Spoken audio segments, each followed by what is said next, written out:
Nadula yung duha. Mm. Asus. Gadula mo ni Kay Kay. Ha? Asa man di kang Kay? Ako'y. Ano daw? Ando sa ilalim si Kay Kay. Dali na, agoy. Agoy. Ngayon na lang nagganito si Lila. Ang tagal niyang naging tahimik. Simula nung wala na yung tatlo. Ngayon na lang uli siya nagkikipaglaro. Minsan aawa ako kay Kay. Maliit kasi si Kay. Binabardagulan niya si Kay. Kawawa. Laro yung dalawa. Buti nga pumayag na to si Lila na pag sa gabi andito siya eh. Kinausap ko yan eh. Kasi dati pag sinabi kong Lila dito ka sa loob matulog, anak ko, hindi na yan magpapakita. Tatago na yan.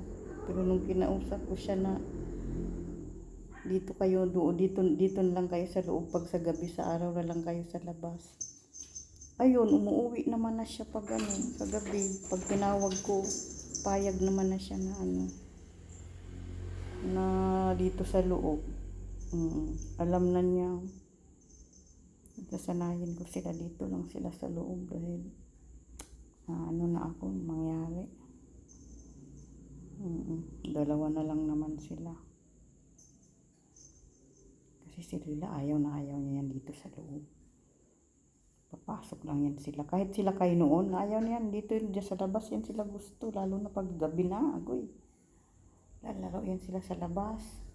Takbuhan, akit baba sa puno. Ngayon nagbago si Kay. Lalo na pag araw, dito lang yan siya. Parang trauma talaga si Kay.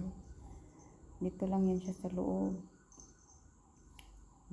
Lalabas lang siya, magpupo. Tapos ihi, tapos babalik lang din sa loob. Sa gabi, ganun din, pero maglaro-laro sila saglit ni Lila. Tapos ayun na nga, sabi ko dito na kayo sa loob pag gabi, wala nang sa labas. Kasi ayaw nilang pumasok sa labas noon pag pinapasok ko yan. Andyan lagi sa bintana, sa pinto, maingay, nagpapalabas. Yan lang silang dalawa. Tahimik, pero at least safe sila ang dalawa. Sige.